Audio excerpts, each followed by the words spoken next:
Hi, thanks for spending some time with me again today. We're going to take a look at Bordogni number 7 and the Melodious Etudes for Trumpet book. And this one really annoys me, so I wanted to spend some time talking about why it annoys me, and it might be the same for you. It's really slow. It's marked at 60, so I'm going to check my metronome and see what 60 is.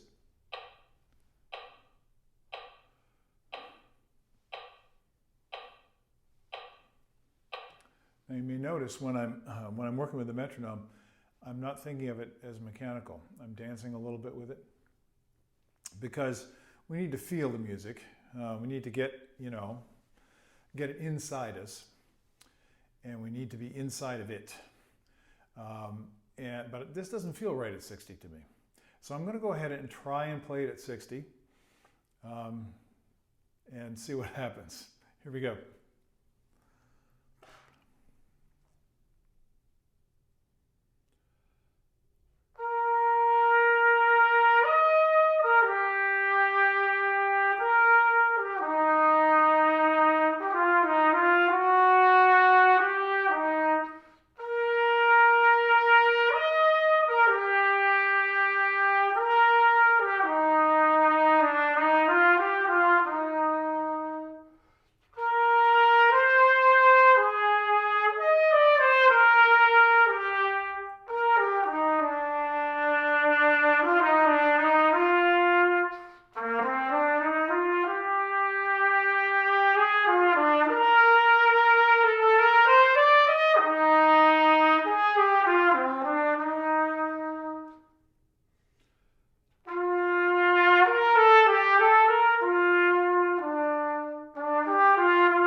Now I'm going to tell you why it bugs me.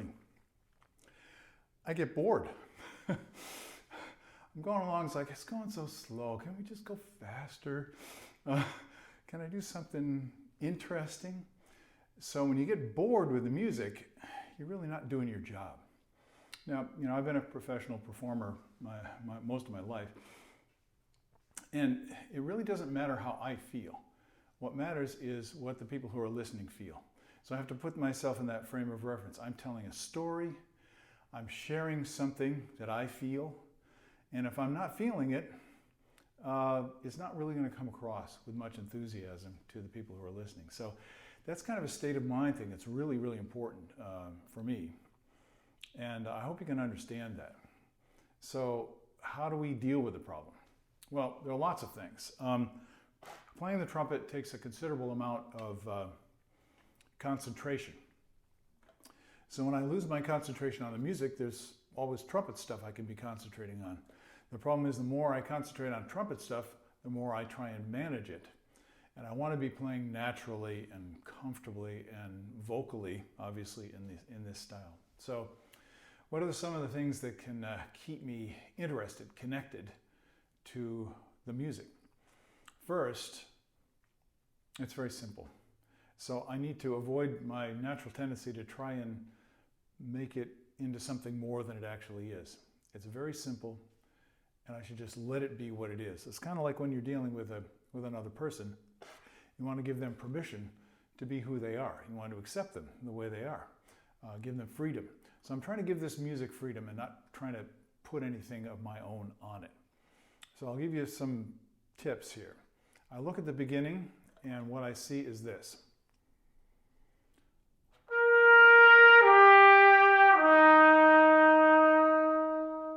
So the first 4 bars, that's all that's happening. And if I try and make it more than that, I just kind of mess myself up. I'm distracting myself. So if I just concentrate on the fact that I'm playing a nice, graceful resolution into the key of F, I'm going down to my F on the B flat trumpet, of course.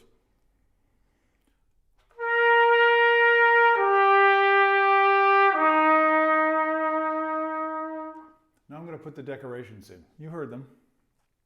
And I'm going to allow myself to play it a little bit faster. And then I might check the tempo. What I try and do is feel it. There's a sense of movement, like walking. This says andante cantabile. Andante is basically a strolling tempo. So how would this feel with the rhythms that are written? How would this feel as if it's just comfortably walking, not holding back, not rushing forward, just comfortably walking?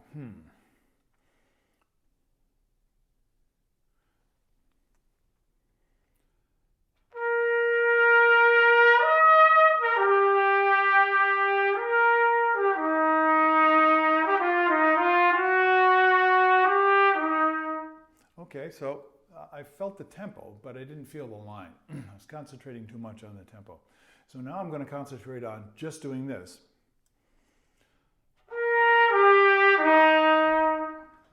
Sol, mi, do, resolution.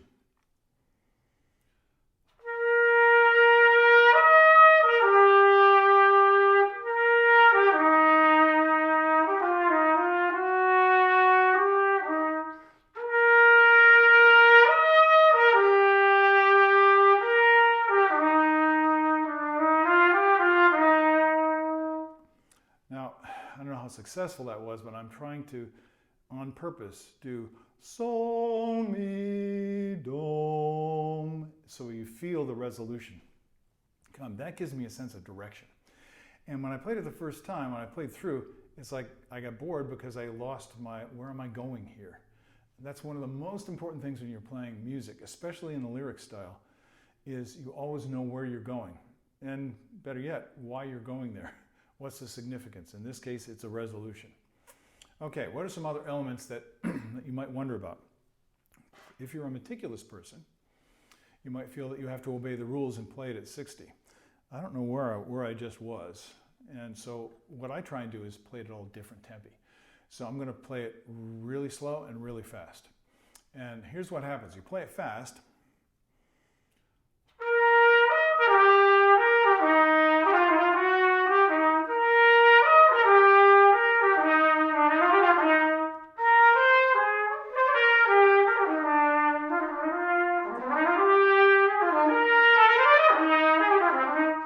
So I'm feeling it in 1. The piece is actually in 1, but it's so slow that you don't normally feel it in 1. However, you can just feel that you're coming back around to that one big beat. That really helps you to keep going in the right direction. It's great for lyric style, but it's actually necessary for all music. Then there's some details. A big detail that's a physical thing that many of us have trouble with. I have a lot of trouble with it. Is what some people call stacking air. So I take a nice full breath at the beginning.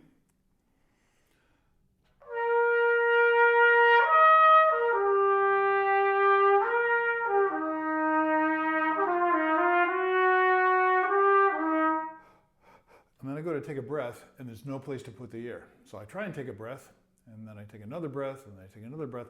The problem is I'm not getting rid of enough air. So the solution to that problem is pretty simple. And there are many ways of thinking about it. I have a former student of mine who's come up with a system where she thinks in terms of a percentage of the breath that she's taking. So if I have 6 liters, then I'm doing 60 liters, a 10% breath. And that's hard. Because I was taught to always take a massive maximum breath. And when you're doing this, it really doesn't work. It's not a wise thing to do. Take what I call a conversational breath. So you go, not, because the bigger breath you take, the easier it is to pressurize the air and the more difficult it is to control the touch of the air. It's like you're loaded up too much. So the simple rule is stay loose, stay comfortable.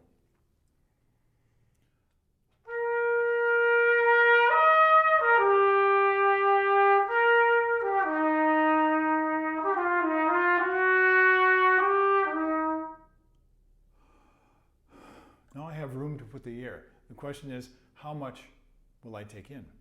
Now that's something you need to experiment with yourself.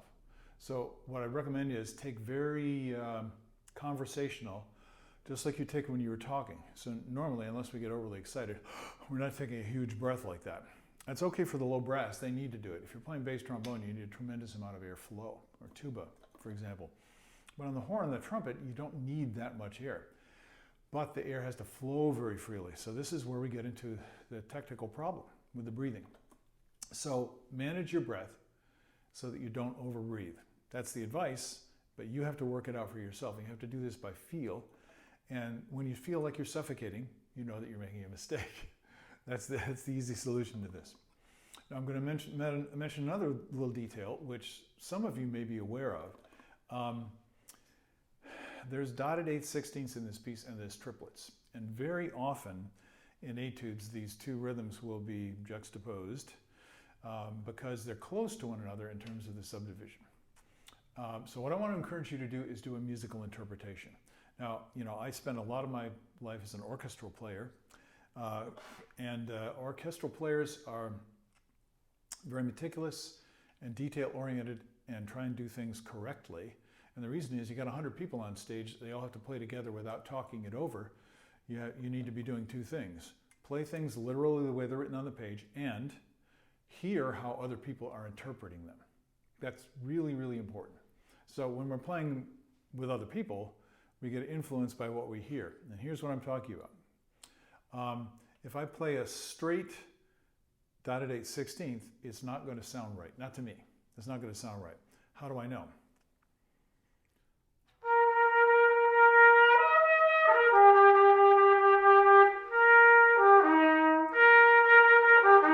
So I'm tonguing the 16ths. So I'm trying to do a literal da da da da da da da da da da. It sounds really stodgy to me. I'm going to try and play it as a straight 16th. It doesn't feel right.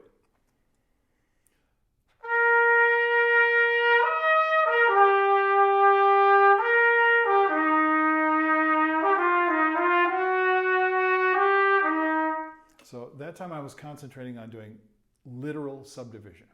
And that's a really good thing to do. You need to be able to play it literally. And it's actually quite difficult to have a pure subdivision, something you really need to listen for. But that's not natural. That's something that's kind of imposed on it. It's like the law, right? And you need to have a little bit more freedom than that. So what I do is I interpret the dotted 8 and 16th.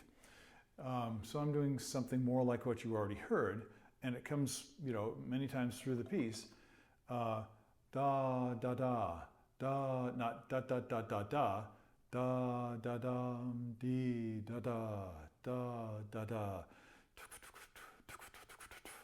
da da da. Now it's not quite a 6, maybe it's a 5. Da da da da da da, dee da da, da da da da da da, dee da. Yeah, that feels like it. It's kind of a 5, but I don't want to think of that literally. If I think of it literally, I'm going to start trying to control it. I want to feel it. And again, it's like dance. This is what these etudes are all about. There's sound that moves through time, and you're trying to get at what feels natural for you to do. So I think we've talked about enough of the details today, and I hope you get an idea and hope this helps you in your own work. Go and enjoy practicing and record yourself and listen and see if you can hear some of these things that I was talking about. Now, obviously, if you have trouble playing through the whole etude, or you have trouble managing the changes in range or any other physical or musical difficulty you run into, you want to keep on making it simpler, just like I did at the beginning with the music. Make it simpler and just play very, very simple shapes that you have going through. I hope some of this helps you, and I hope it inspires you to go practice. So why don't you do that now? I'll see you later on. Have a great day. Bye-bye.